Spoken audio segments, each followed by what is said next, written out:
ನಮಸ್ಕಾರ, ನಾನ್ ಶರ್ಮಿತಾ ಶೆಟ್ಟಿ. ಕರ್ನಾಟಕಕ್ಕೆ ಅಮಿತ್ ಶಾ, ನಡ್ಡಾ, ರಾಜ್ಯ ಬಿಜೆಪಿಗೆ ಆನೆ ಬಲ. ಇಂದು ಭರ್ಜರಿ ಮತಬೇಟೆ. ಹೇಗಿದೆ ಅಮಿತ್ ಶಾ ರಣತಂತ್ರ? ಲಿಂಗಾಯತ ಓಟ್ ಗಳಿಕೆ ಪ್ಲಾನ್. ಕೆಎಚ್ ಮುನಿಯಪ್ಪಗೆ ಖೆಡ್ಡ ಫಿಕ್ಸ್. ಇದು ಕುರುಕ್ಷೇತ್ರಕ್ಕೆ ಚಾಣಕ್ಯನ ಸ್ಟೋರಿ.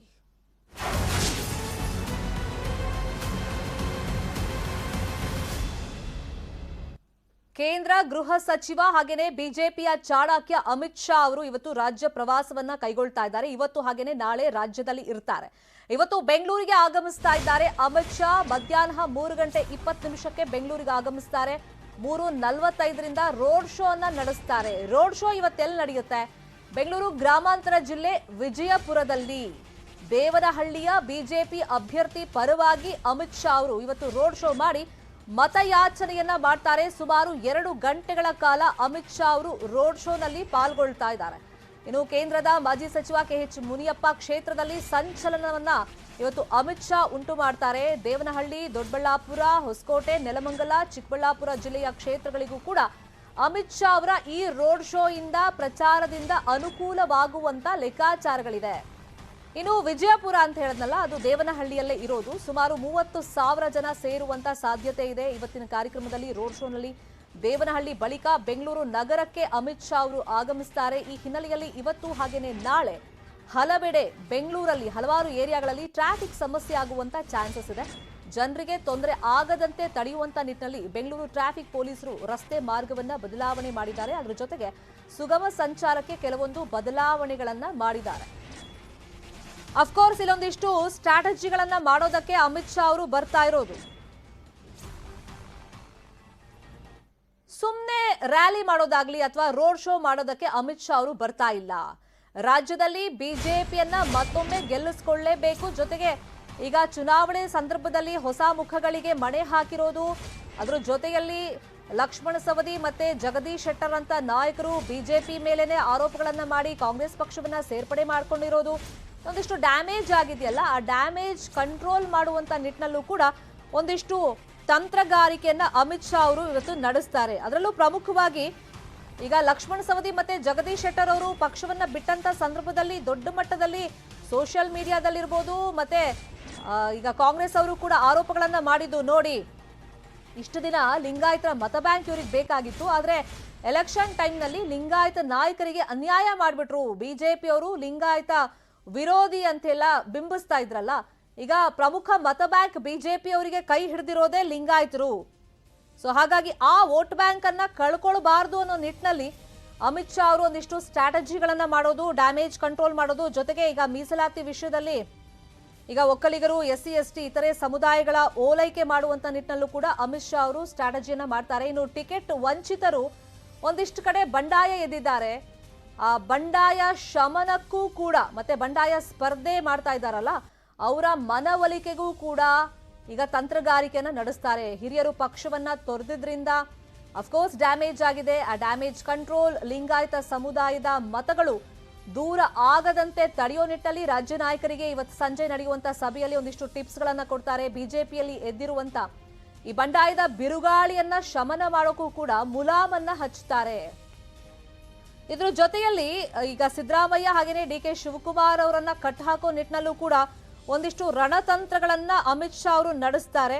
ಇನ್ನು ಬಂಡಾಯ ಎದ್ದವರಿಗೆ ಯಾವ್ಯಾವ ತರ ಅವರು ಫಸ್ಟ್ ಮನವೊಲಿಕೆ ಪ್ರಯತ್ನ, ಅದ್ರ ಜೊತೆಯಲ್ಲಿ ಖಡಕ್ ಎಚ್ಚರಿಕೆಯನ್ನ ಕೊಡೋದು, ಸಂದೇಶವನ್ನ ಕೊಡೋದು, ಈ ಮುಖಾಂತರ ಆ ಬಂಡಾಯಕ್ಕೆ ಮುಲಾಮ್ ಹಚ್ಚುವಂತ ಕೆಲಸವನ್ನ ಅಮಿತ್ ಶಾ ಅವರು ಮಾಡಬಹುದು. ಇನ್ನು ನರೇಂದ್ರ ಮೋದಿ ಅವರು ಹಾಗೇನೆ ಯೋಗಿ ಆದಿತ್ಯನಾಥ್ ಸೇರಿದಂತೆ ರಾಷ್ಟ್ರೀಯ ನಾಯಕರ ಪ್ರಚಾರದ ಒಂದು ಬ್ಲೂ ಪ್ರಿಂಟ್ ಆಲ್ರೆಡಿ ಈಗ ಸಿದ್ಧವಾಗಿದೆ. ಅದು ಮಲ್ನಾಡ್ ಭಾಗ ಇರ್ಬೋದು, ಕರಾವಳಿ ಭಾಗ ಇರ್ಬೋದು, ಹಿಂದುತ್ವದ ಆಧಾರದಲ್ಲಿ ಓಟ್ ಕೇಳುವಂತ ಪ್ರದೇಶಗಳು ಯಾವ್ಯಾವ್ದಿದೆ ಅಲ್ಲೆಲ್ಲ ಯೋಗಿ ಆದಿತ್ಯನಾಥ್ ಅವರಿಂದ ಪ್ರಚಾರವನ್ನ ನಡೆಸೋದಕ್ಕೆ ಬಿಜೆಪಿ ತಂತ್ರಗಾರಿಕೆಯನ್ನ ಮಾಡಿಕೊಂಡಿದೆ.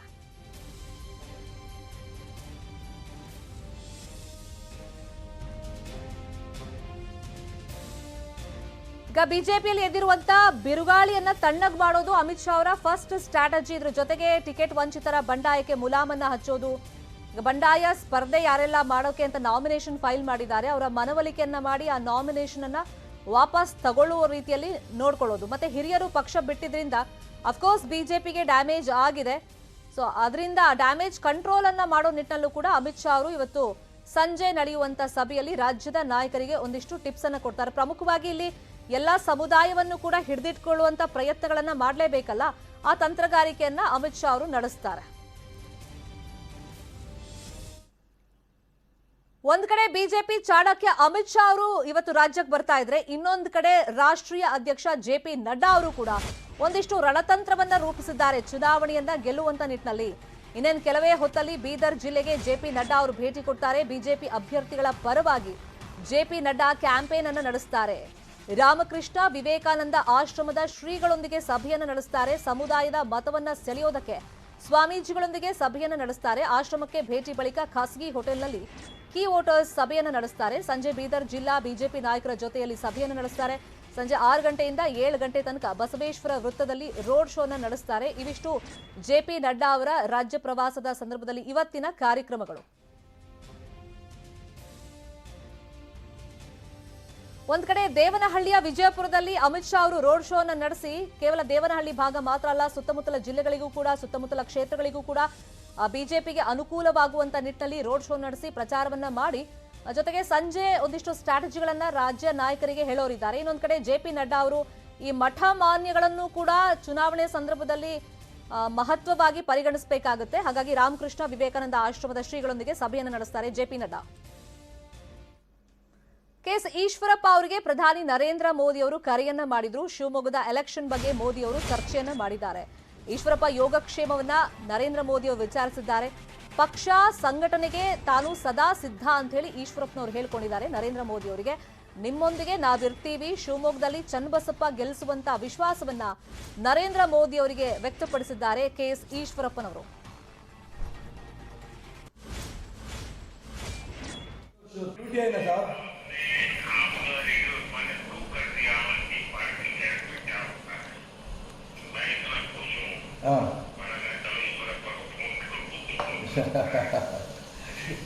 बहुत अच्छा हो गया सर, डेफिनेटली हम जीतेंगे sir, no problem sir, definitely हम जीतेंगे सर, आपका आशीर्वाद चाहिए sir, sir sure sure sure, धन्यवाद धन्यवाद सर, मेरा जैसे सामान्य कार्यकर्ता को आप ऐसा बातचीत करना हम सबको बहुत खुशी है, ड्यूटी है ना सर. ಈಗ ನರೇಂದ್ರ ಮೋದಿ ಅವರು ಫೋನ್ ಮಾಡಿದ್ದಕ್ಕೆ ನ್ಯೂಸ್ 18ಗೆ ರಿಯಾಕ್ಷನ್ ಕೊಟ್ಟರು. ಆಗಲೇ ಈಶ್ವರಪ್ಪನವರು ಸಹಜವಾಗಿ ಅವರಿಗೆ ಉತ್ಸಾಹ ಜಾಸ್ತಿ ಆಗಿದೆ, ಮತ್ತೆ ಸಂತಸ ಕೂಡ ವ್ಯಕ್ತಪಡಿಸಿದ್ರು ಅವರು. ಅಂದ್ರೆ ನನ್ನಂತ ಸಾಮಾನ್ಯ ಕಾರ್ಯಕರ್ತನಿಗೂ ಕೂಡ ಪಕ್ಷ ಮರ್ತಿಲ್ಲ, ನರೇಂದ್ರ ಮೋದಿ ಅವರು ಒಂದು ಇಂಪಾರ್ಟೆನ್ಸ್ ಕೊಡ್ತಾರೆ, ಫೋನ್ ಮಾಡಿ ಆರೋಗ್ಯ ವಿಚಾರಿಸೋದ್ರ ಜೊತೆಯಲ್ಲಿ ಶಿವಮೊಗ್ಗ ಕ್ಷೇತ್ರವನ್ನ ಗೆಲ್ಲಿಸ್ಕೊಂಡು ಬರುವಂತ ನಿಟ್ಟಿನಲ್ಲಿ ಒಂದಿಷ್ಟು ಬೂಸ್ಟ್ ಅಪ್ ಮಾಡಿದ್ರಲ್ಲ, ಇದು ಬಿಜೆಪಿಯ ಸಂಸ್ಕೃತಿ. ಮತ್ತೆ ಹಿರಿಯರ ಸೂಚನೆ ಪ್ರಕಾರ ನಾನು ಚುನಾವಣಾ ರಾಜಕೀಯದಿಂದ ನಿವೃತ್ತಿಯನ್ನ ಘೋಷಣೆ ಮಾಡಿದೆ, ಅಂದ್ರೆ ಪತ್ರವನ್ನ ಬರೆದಿದ್ದೆ. ಈಗ ಯಾರು ಪಕ್ಷ ಬಿಟ್ಟರು ಕೂಡ ಪಕ್ಷಕ್ಕೇನು ಅದರಿಂದ ನಷ್ಟ ಇಲ್ಲ. ಮತ್ತೆ ಈಶ್ವರಪ್ಪನವರು ಎಲ್ಲ ಬೆಳವಣಿಗೆಗಳಿಂದ ಮನನೊಂದಿದಾರ, ಹಾಗಾದ್ರೆ ಪುತ್ರನಿಗೂ ಟಿಕೆಟ್ ಸಿಗ್ಲಿಲ್ಲ ಅದರಿಂದ ಏನಾದ್ರೂ ಬೇಸರಗೊಂಡಿದ್ದಾರಾ ಅನ್ನೋ ಪ್ರಶ್ನೆಗೆ ಖಂಡಿತ ಇಲ್ಲ. ನಾವೆಲ್ಲ ಸಾಮಾನ್ಯ ಕಾರ್ಯಕರ್ತರು, ನನ್ನ ಮಗನೂ ಅಷ್ಟೇ ಕಾಂತೇಶ್ ಸಾಮಾನ್ಯ ಕಾರ್ಯಕರ್ತನಾಗಿ ಇರ್ತಾನೆ. ಪಕ್ಷ ಈಗ ಅವನ ನಿಷ್ಠೆಯನ್ನ ಗುರುತಿಸಿ ಸ್ಥಾನಮಾನಗಳನ್ನ ಕೊಟ್ರೆ ಖಂಡಿತ ಜವಾಬ್ದಾರಿಯನ್ನ ಆತ ನಿಭಾಯಿಸ್ತಾನೆ ಅನ್ನೋ ಮಾತನ್ನ ಈಶ್ವರಪ್ಪ ಹೇಳಿದ್ದಾರೆ.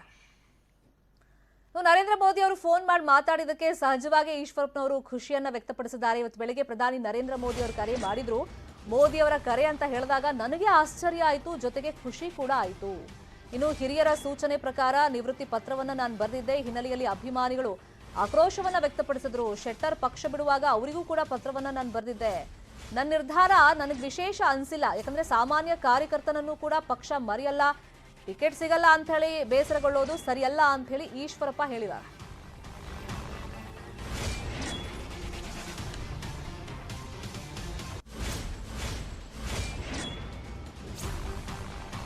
ಈಗ ಹಿರಿಯರ ಸೂಚನೆ ಪ್ರಕಾರನೇ ನಾನು ನಿವೃತ್ತಿ ಪತ್ರವನ್ನ ಬರೆದಿದ್ದು. ಈ ಹಿನ್ನೆಲೆಯಲ್ಲಿ ಅಭಿಮಾನಿಗಳ ಆಕ್ರೋಶ ವ್ಯಕ್ತಪಡಿಸಿದ್ರು. ಆದ್ರೆ ಪಕ್ಷ ತನಗೆಲ್ಲ ರೀತಿಯಲ್ಲೂ ಕೂಡ ಸ್ಥಾನಮಾನವನ್ನ ಕೊಟ್ಟಿದೆ, ನಾನು ಅದಕ್ಕೆ ತೃಪ್ತಿಯನ್ನ ವ್ಯಕ್ತಪಡಿಸ್ತೀನಿ ಅನ್ನೋ ಮಾತನ್ನ ಈಶ್ವರಪ್ಪನವರು ಹೇಳಿದ್ದಾರೆ. ಇನ್ನು ಆ ಪುತ್ರನ ರಾಜಕೀಯ ಭವಿಷ್ಯದ ವಿಷಯವಾಗಿ ಕೇಳಿದಾಗ ಈಗ ಪಕ್ಷದ ಮೇಲೆ ಒಂದು ನಿರೀಕ್ಷೆ ಇತ್ತು, ಆದರೆ ಲಾಭಿ ಮಾತ್ರ ಈಶ್ವರಪ್ಪ ಯಾವತ್ತೂ ನಡೆಸಲಿಲ್ಲ ಮಗನಿಗೆ ಟಿಕೆಟ್ ಕೊಡಿಸಿ ಅಂತ. ಮುಂದಿನ ದಿನಗಳಲ್ಲಿ ನೋಡೋಣ. ಈಗ ಸಾಮಾನ್ಯ ಕಾರ್ಯಕರ್ತನಾಗಿ ಕಾಂತೇಶ್ ದುಡಿತಾ ಇರ್ತಾನೆ, ಆ ಟೈಮ್ನಲ್ಲಿ ಪಕ್ಷ ಆತನ ನಿಷ್ಠೆಯನ್ನ ಗುರುತಿಸಿ ಸ್ಥಾನಮಾನಗಳನ್ನ ಕೊಟ್ಟರೆ ಖಂಡಿತ ಅದನ್ನ ನಿಭಾಯಿಸ್ತಾನೆ ಅನ್ನೋ ಮಾತುಗಳನ್ನ ನ್ಯೂಸ್ 18ಗೆ ಈಶ್ವರಪ್ಪನವರು ಹೇಳಿದ್ದಾರೆ. ಅಂದ್ರೆ ಈಶ್ವರಪ್ಪನವ್ರು ಇಷ್ಟು ಸೈಲೆಂಟ್ ಆಗ್ಬಿಟ್ರಲ್ಲ ಯಾಕೆ ಅಂತ ಜನರು ಕೂಡ ಒಂದಿಷ್ಟು ಆಶ್ಚರ್ಯ ವ್ಯಕ್ತಪಡಿಸ್ತಾ ಇದ್ರು. ಯಾಕಂದ್ರೆ ಏನಾದ್ರೂ ಆದ್ರೆ ಒಂಚೂರು ಹೆಚ್ಚು ಕಡಿಮೆ ಆದ್ರೂ ಕೂಡ ಈಶ್ವರಪ್ಪನವರು ರೆಬಲ್ ಆಗೋದು ಅಥವಾ ಸ್ಟ್ರೇಟ್ ಫಾರ್ವರ್ಡ್ ಆಗಿ ಅವರ ರಿಯಾಕ್ಷನ್ ಅನ್ನ ತೋರಿಸ್ಬಿಡ್ತಾರೆ ಮಾಧ್ಯಮಗಳ ಮುಂದೆ.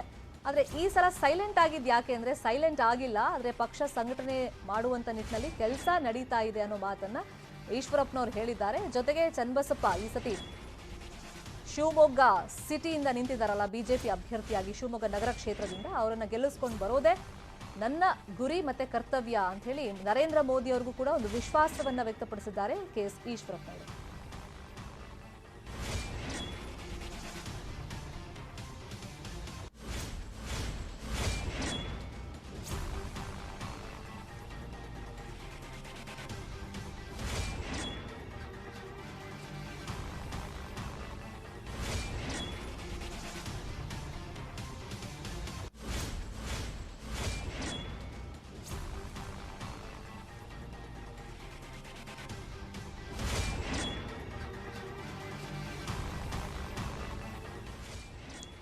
ಮೋದಿ ಫೋನ್ ಮಾಡಿ ನಂಗೆ ಮಾತಾಡಿದಕ್ಕೆ ಸಹಜವಾಗಿ ಖುಷಿಯಾಗಿದೆ, ಆರೋಗ್ಯ ವಿಚಾರಿಸಿದ್ರು.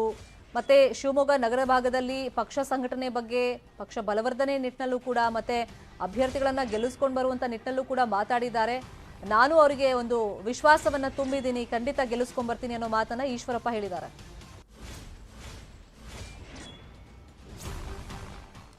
ಅನ್ನೋದನ್ನು ನರೇಂದ್ರ ಮೋದಿಯವರು ಈ ಒಂದು ಪ್ರಕರಣದಲ್ಲಿ ತೋರಿಸ್ಕೊಟ್ಟಿದ್ದಾರೆ. ಈ ಮಾದರಿಯನ್ನು ನಾವೆಲ್ಲರೂ ಕೂಡ ಆಚರಣೆ ಮಾಡಬೇಕು ಅನ್ನೋಂಥ ಒಂದು ಸ್ಫೂರ್ತಿ ನನಗೂ ಕೂಡ ಬಂದಿದೆ. ಯಾಕೆಂದರೆ ಬರೋಂಥ ಚುನಾವಣೆಗಳಲ್ಲಿ ಯಾವುದೋ ಕಾರ್ಯಕರ್ತ ಚುನಾವಣೆ ಟಿಕೆಟ್ ಸಿಗಲಿಕ್ಕಿಲ್ಲ, ಅದು ಅವ್ರು ಬೇಸರ ಆಗಬಾರ್ದು. ಅಂಥ ಸಂದರ್ಭದಲ್ಲಿ ಯಾವ ರೀತಿ ನರೇಂದ್ರ ಮೋದಿಯವರು ನಮಗೆ ಮಾರ್ಗದರ್ಶನ ಮಾಡಿದ್ದಾರೆ ಆ ದಿಕ್ಕಿನಲ್ಲೂ ಕೂಡ ನಾವು ಹೋಗೋದಕ್ಕೆ ಇವತ್ತಿನ ಒಂದು ಘಟನೆ ನನಗೆ ತುಂಬ ಸ್ಫೂರ್ತಿ ಕೊಟ್ಟಿದೆ ಅಂತ ಮಾತು ಈ ಸಂದರ್ಭ ಹೇಳಕ್ಕೆ ಇಷ್ಟಪಡ್ತೇನೆ. ಮಾನ್ಯ ನರೇಂದ್ರ ಮೋದಿ ಅವರಿಗೆ, ಈ ದೇಶದ ಪ್ರಧಾನಮಂತ್ರಿಯವರಿಗೆ ನಾನು ಅಭಿನಂದನೆಗಳು ಕೂಡ ಸಲ್ಲಿಸೋಕ್ಕೆ ಇಷ್ಟಪಡ್ತೀನಿ. ಬೆಳಗ್ಗೆ ಎಷ್ಟು ಗಂಟೆ ಕಾಲ್ ಮಾಡ್ತೀವಿ ಸಂಭಾಷಣೆ ಸರ್? ಸುಮಾರು 9 ಗಂಟೆ 8:30 ಗಂಟೆ ಸುಮಾರು. ನಮ್ಮೆಲ್ಲ ಸ್ನೇಹಿತರ ಜೊತೆ ತಿಂಡಿ ತಿಂತ ಕೂತಿದ್ದೆ ಒಳಗಡೆ. ಇದಕ್ಕಿದ್ದಾಗೇನೆ ನರೇಂದ್ರ ಮೋದಿಯವರ ಕಚೇರಿಯಿಂದ ಫೋನ್ ಬಂತು. ಫೋನ್ ಮಾಡಿ ಈ ರೀತಿ ನರೇಂದ್ರ ಮೋದಿಯವರು ನಿಮ್ಮ ಹತ್ರ ಮಾತಾಡಬೇಕು ಅಂತಿದ್ದಾರೆ ಅಂತ ಹೇಳಿದಾಗ ನನಗೆ ಆಶ್ಚರ್ಯನೇ ಆಯಿತು. ಅದಾದ ನಂತರ ಇನ್ನೊಬ್ಬರು PS ತೊಗೊಂಡ್ರು, ಈಶ್ವರಪ್ಪಜಿನ ಅಂದರು. ಹೌದು ಒಂದೇ, ಮೋದಿಯವ್ರು ಮಾತಾಡ್ತಾರೆ ಅಂದರೆ ಕೊಟ್ಟರು. ಎತ್ಕೊತೀನಿ ಈಶ್ವರಪ್ಪಜಿ ಅಭಿನಂದನೆಗಳು ಅಂತಂದರು. ನನಗೂ ಆಶ್ಚರ್ಯ ಆಯ್ತು, ಯಾಕೆ ಗೊತ್ತಾಗಲಿಲ್ಲ. ಆಮೇಲೆ ನೀವು ಭಾಳ ಒಳ್ಳೆ ಕೆಲಸ ಮಾಡಿದ್ದೀರಿ, ಬೇರೆಯವ್ರಿಗೆಲ್ಲ ಪ್ರೇರಣಾದಾಯಿಯ ಕೆಲಸ ಮಾಡ್ತಾಯಿದ್ದೀರಿ, ಮುಂಚೆಯಿಂದಲೂ ಸಂಘಟನೆ ಕೆಲಸ ಮಾಡ್ಕೊಂಬರ್ತಾಯಿದ್ದೀರಿ, ನಿಜಕ್ಕೂ ನಂಗೆ ತುಂಬ ಸಂತೋಷ ಆಗಿದೆ. ಇದೆಲ್ಲ ಹೇಳಿಬಿಟ್ಟು ಕರ್ನಾಟಕಕ್ಕೆ ಬಂದಾಗ ನಿಮ್ಗೆ ಸಿಗ್ತೀನಿ ನಾನು ಅನ್ನೋಂಥ ಮಾತು ಕೂಡ ಹೇಳಿದ್ದಾರೆ. ಸಾಮಾನ್ಯ ಕಾರ್ಯಕರ್ತರು ನೀವು ಈ ರೀತಿ ಕೊಡ್ತಾ ಇರೋಂಥ ಬೆಂಬಲ ನಿಜಕ್ಕೂ ನಮ್ಗೆ ತುಂಬ ಸಂತೋಷ ಆಗಿದೆ. ಕೆಪಿಸಿಸಿ ಅಧ್ಯಕ್ಷ DK ಶಿವಕುಮಾರ್ ಅವರು ಪ್ರೆಸ್ ಮೀಟ್ ಅಲ್ಲಿ ಮಾತಾಡ್ತಾ ಇದ್ದಾರೆ, ನೋಡೋಣ.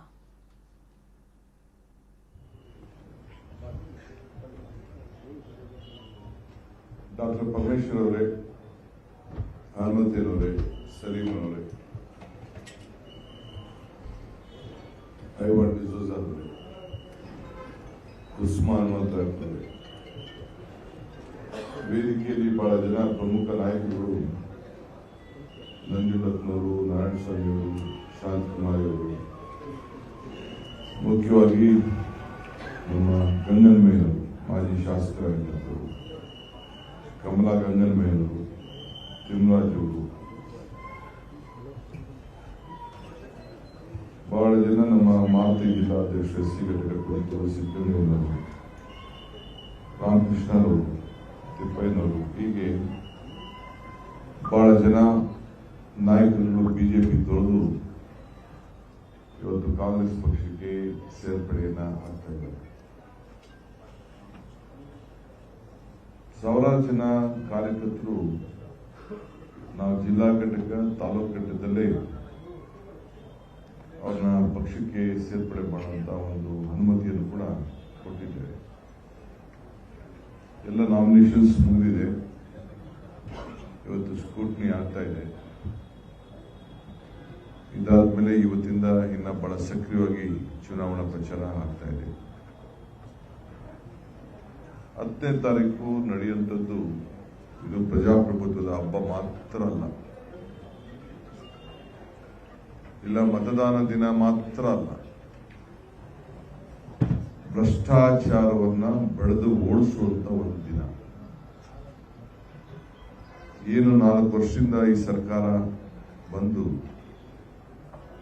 ಜನರ ಮೇಲೆ ವಿಶ್ವಾಸ ಕಳ್ಕೊಳ್ತು, ಒಂದು ಬದಲಾವಣೆಗೆ ಒಂದು ಶಕ್ತಿ ಕೊಡುವಂಥ ದಿನ, ಬದಲಾವಣೆಗೆ ನಾಂದಿ ಆಡುವಂಥ ದಿನ, ಈ ದೇಶಕ್ಕೆ ಸಂವಿಧಾನ ಪ್ರಜಾಪ್ರಭುತ್ವ ಉಳಿಸ್ಲಿಕ್ಕೆ ಇಡೀ ದಕ್ಷಿಣ ಕರ್ನಾಟಕದಿಂದ ಒಂದು ಹೊಸ ಬಾಗಿಲನ್ನೇ ತೆರೆಯುವಂತ ಒಂದು ಪವಿತ್ರವಾದಂಥ ದಿನ.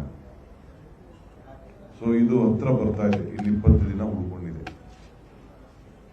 ಈ ಮಧ್ಯದಲ್ಲಿ ನಮ್ಮ ನಾಯಕರುಗಳು ಬಿಜೆಪಿಯನ್ನು ತೊರೆದು ನಾವಿನ್ನ ಇಂಥ ಪಾರ್ಟಿಲಿದ್ರೆ ನಮ್ಮ ಸ್ವಾಭಿಮಾನಕ್ಕೆ ಆತ್ಮಗೌರವಕ್ಕೆ ಎಲ್ಲ ಧಕ್ಕೆ ಆಗ್ತದೆ ಅಂತ ಹೇಳಿ ಸಾವಿರಾರು ಜನ ನಾಯಕರುಗಳು ಇವತ್ತು ಕಾಂಗ್ರೆಸ್ ಪಕ್ಷಕ್ಕೆ ಸೇರ್ಪಡೆ ಆಗ್ತಾ ಇದ್ದಾರೆ.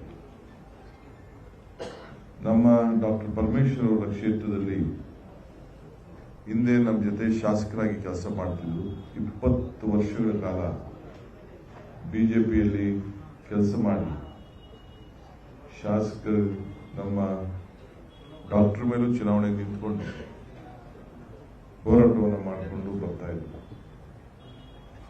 ಈಗ ಗಂಗನ್ಮಯ್ಯನವರು, ನಾನು ಅವ್ರ ಜೊತೆ ಶಾಸಕರಾಗಿ ಕೆಲಸ ಮಾಡಿದ್ದೇನೆ. ಇವತ್ತು ಡಾಕ್ಟರ್ ಪರಮೇಶ್ವರ್ ಅವರಿಗೆ ಬೆಂಬಲ ಕೊಡಬೇಕು. ಪರಮೇಶ್ವರ್ ಅವರಿಗೆ ಮತ್ತು ಇಡೀ ಜಿಲ್ಲೆಯಲ್ಲಿ ಪರಿಶಿಷ್ಟ ಜಾತಿ ಸಂಬಂಧಪಟ್ಟಂತ ಪ್ರಮುಖ ನಾಯಕರವರು ಅವರು ಬಿಜೆಪಿ ತಂದು ಇವತ್ತು ಕಾಂಗ್ರೆಸ್ ಪಕ್ಷಕ್ಕೆ ಅವರು ಮತ್ತು ಕಮಲಾ ಗಂಗನ್ಮಯ್ಯ ಅವರು ಕೂಡ ಜಿಲ್ಲಾ ಪಂಚಾಯತಿ ಅಧ್ಯಕ್ಷರಾಗಿ ಕೆಲಸ ಮಾಡಿದ್ರು, ಸ್ಥಳೀಯ ಸಂಸ್ಥೆಯಲ್ಲಿ ಕೆಲಸ ಮಾಡಿದ್ರು. ಸೊ ಅವರ ಜೊತೆಗೆ ತಿಮ್ಮಜ್ಜ ಅವರು ಬಿಜೆಪಿಯಲ್ಲಿ ಪ್ರಧಾನ ಕಾರ್ಯದರ್ಶಿಯಾಗಿ ಕೆಲಸವನ್ನು ಮಾಡಿದ್ರು. ಮಾರುತಿ ಅವರು SC ಘಟಕದ ಜಿಲ್ಲಾ ಅಧ್ಯಕ್ಷರಾಗಿ ಕೆಲಸ ಮಾಡಿದ್ರು. ರಾಮಕೃಷ್ಣ ಅವರು ಒಬ್ಬ ಹಿರಿಯ ಅಧಿಕಾರಿ ಬ್ಯಾಂಕ್ನಲ್ಲಿ ಕೆಲಸವನ್ನು ಮಾಡಿದ್ರು. ತಿಪ್ಪಯ್ಯನವರು, ಹೀಗೆ ಶಿವಕುಮಾರ್ ಅವರು, ಸಿದ್ದಪ್ಪನವರು, ಎಲ್ಲ ಬಹಳ ಜನ ಬಿಜೆಪಿ ಮುಖಂಡಗಳು ಇವತ್ತೆಲ್ಲ ಅವರ ಜೊತೆ ತುಮಕೂರು ಜಿಲ್ಲೆಯಲ್ಲಿ ಬಂದಿದ್ದಾರೆ. ಇದಲ್ಲದೆ ನಿನ್ನೆ ತಾನೇ ನಮ್ಮ ಶಾಂತಕುಮಾರ್ ಅವರು ನಮ್ಮ ಮಾಜಿ ಮಂತ್ರಿಗಳನ್ನ ಭೇಟಿ ಮಾಡಿ ಅವರು ನನಗೆ ಫೋನ್ ಮಾಡಿ ತಿಳಿಸಿದ್ರು, ಅವ್ರನ್ನೂ ಕೂಡ ನೀವು ಅಫಿಷಿಯಲ್ ಆಗಿ ಅಡ್ಮಿಟ್ ಮಾಡಿಕೊಳ್ಬೇಕು ಅಂತೇಳಿ. ಮಾಜಿ ಮೇಯರ್ ಆಗಿದ್ದರು, 4 ಬಾರಿ ಅವರು ಬಹಳ ಸಕ್ರಿಯವಾಗಿ ಬೆಂಗಳೂರು ನಗರದ ಒಂದು ಕಾರ್ಪೊರೇಟರ್ ಆಗಿ ಮೇಯರ್ ಆಗಿ ಕೆಲಸ ಮಾಡಿದಂತ ಒಬ್ಬ ಸಕ್ರಿಯ ಮಹಿಳೆ. ಅವರು ಕೂಡ ನಮ್ಮ ಕ್ಷೇತ್ರಕ್ಕೆ, ನಮ್ಮ ಬೆಂಗಳೂರಿಗೆ ಒಂದು ಹೊಸ ರೂಪ ಕೊಟ್ಟಂತ, ಒಂದು ಸರಳತೆಯಲ್ಲಿ ಮೆರೆದಂತ ಒಬ್ಬ ಪ್ರಾಮಾಣಿಕ ಕಾರ್ಯಕರ್ತೆ. ಕೆಪಿಸಿಸಿ ಅಧ್ಯಕ್ಷ ಡಿಕೆ ಶಿವಕುಮಾರ್ ಅವರು ಪ್ರೆಸ್ ಮೀಟ್ ಅಲ್ಲಿ ಮಾತಾಡ್ತಿದ್ದಾರೆ. ಕುತೂಹಲ ಇರೋದು ಅವರ ನಾಮಿನೇಷನ್ ರಿಜೆಕ್ಟ್ ಆಗಬಹುದು ಅನ್ನೋ ಭೀತಿಯಲ್ಲಿ ಅವ್ರು ಇರೋದ್ರಿಂದ ಅದ್ರ ಬಗ್ಗೆ ಏನಾದರೂ ಮಾತಾಡ್ತಾರಾ ಅಂತ ಒಂದು ಕುತೂಹಲ ಇತ್ತು. ಬಟ್ ಪಕ್ಷದ ವೇದಿಕೆ ಆಗಿರೋದ್ರಿಂದ ಆ ಪಕ್ಷದ ಕಾರ್ಯಕ್ರಮಗಳ ಬಗ್ಗೆ, ಪಕ್ಷದ ಯೋಜನೆಗಳ ಬಗ್ಗೆ ಮತ್ತೆ ವಿವಿಧ ಪಕ್ಷದ ನಾಯಕರನ್ನ ತಮ್ಮ ಪಕ್ಷಕ್ಕೆ ಬರಮಾಡಿಕೊಳ್ಳುವಂತ ಪ್ರಕ್ರಿಯೆಯನ್ನ ಕೆಪಿಸಿಸಿ ಕಚೇರಿಯಲ್ಲಿ ನಡೆಸ್ತಾ ಇದ್ದಾರೆ. ಬಟ್ ಈ ನಾಮಿನೇಷನ್ ವಿಷಯವಾಗಿ ಈಗ ಮಾಧ್ಯಮದವರಿಗೆ ಏನಾದರೂ ಹೇಳಿಕೆ ಕೊಡ್ತಾರಾ ಡಿ ಕೆ ಶಿವಕುಮಾರ್ ಅನ್ನೋ ಕುತೂಹಲ ಇದೆ. ಯಾಕಂದ್ರೆ ಡಿ ಕೆ ಶಿವಕುಮಾರ್ಗೆ ಮತ್ತೆ IT ED ಸಂಕಷ್ಟ ಎದುರಾಗುತ್ತೆ. ಜೊತೆಗೆ ಅವರು ಸಲ್ಲಿಕೆ ಮಾಡಿರುವಂತ ಅಫಿಡವಿಟ್ನಲ್ಲಿ ಆಸ್ತಿಯನ್ನ ಸರಿಯಾಗಿ ತೋರಿಸಿಲ್ಲ ಅಂತ ಹೇಳಿ ಬಿಜೆಪಿಯವರು ಅದೆಲ್ಲ ಡಾಕ್ಯುಮೆಂಟ್ಸ್ ಡೌನ್ಲೋಡ್ ಮಾಡಿ ರೆಡಿ ಇಟ್ಕೊಂಡಿದ್ದಾರೆ. ಸೊ ಆ ಕಾರಣದಿಂದನೂ ಕೂಡ ಅವರ ನಾಮಪತ್ರ ರಿಜೆಕ್ಟ್ ಆಗುವಂತ ಸಾಧ್ಯತೆಗಳಿದೆ ಅಂತ ಚರ್ಚೆಗಳು ನಡೀತಾ ಇದೆಯಲ್ಲ. ಯಾವುದಕ್ಕೂ ರಿಸ್ಕ್ ತಗೊಳ್ಳೋದು ಬೇಡ ಅಂತ ಹೇಳಿ ಮುಂಜಾಗ್ರತಾ ಕ್ರಮವಾಗಿ ಡಿ ಕೆ ಸುರೇಶ್ ಅವರ ಹತ್ರ ನಿನ್ನೆ ಕನಕಪುರದಿಂದಲೇ ನಾಮಿನೇಷನ್ ಅನ್ನ ಫೈಲ್ ಮಾಡಿಸಿದ್ರು. ಸೊ ಈಗ ಪಕ್ಷದ ಕಾರ್ಯಕ್ರಮ ಆಗಿರೋದ್ರಿಂದ ಪಕ್ಷದ ವೇದಿಕೆಯಲ್ಲಿ ಕೆಪಿಸಿಸಿ ಕಚೇರಿಯಲ್ಲಿ ವಿವಿಧ ಪಕ್ಷದ ನಾಯಕರನ್ನ ಕಾಂಗ್ರೆಸ್ಗೆ ಬರಮಾಡಿಕೊಳ್ತಾ ಇದ್ದಾರೆ.